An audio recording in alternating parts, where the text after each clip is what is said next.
And there was a book that I read that actually one of my professors gave to me, and it was called Personality Isn't Permanent by Benjamin Hardy.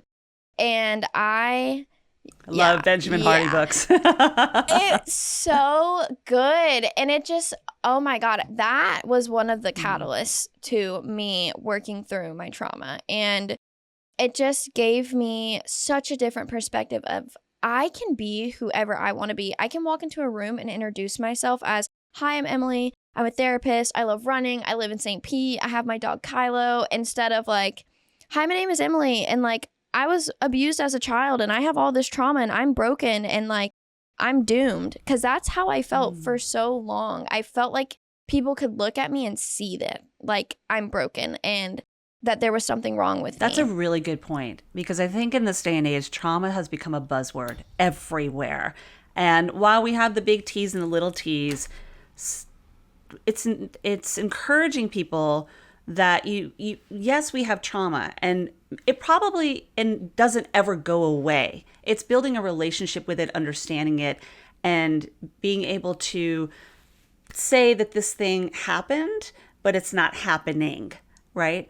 And build that love and that relationship with that part of ourselves, that we're able to cultivate a new, healthier relationship with ourselves, really. You know, it's about healing parts of ourselves more than trying to change anyone else.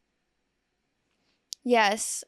I love what you said of like building a relationship with that part, because for so long, I think I hated that part of myself that felt abandonment and shame and guilt and embarrassment. Like I didn't like her. And it was hard for me to have empathy for her and to work through that, because it kind of, I just hated it so much, and I hated that it happened, and there was a lot of acceptance that needed to happen for me to get there.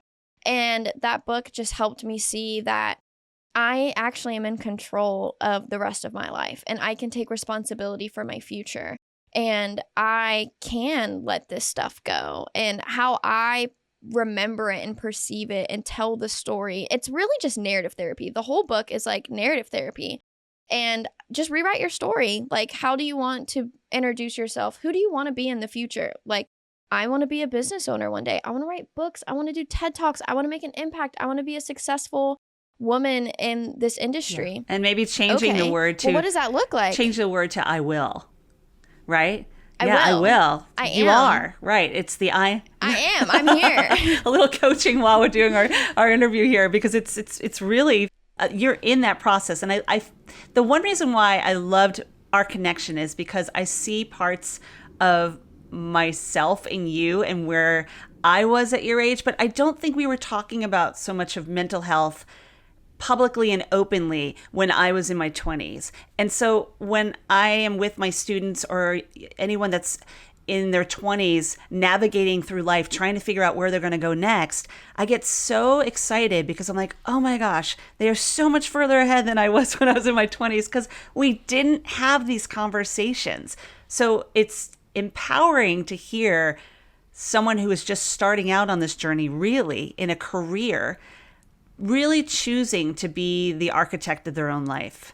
You know, and especially I get even more jazzed when I know that they want to go into this field, because there's so much we can do to create a community, a world, where a collective where we're helping each other on this process, you know, and it's exciting. Definitely. So I'm just excited for you, because I know it's the journey that's just in process, and it's beautiful. You.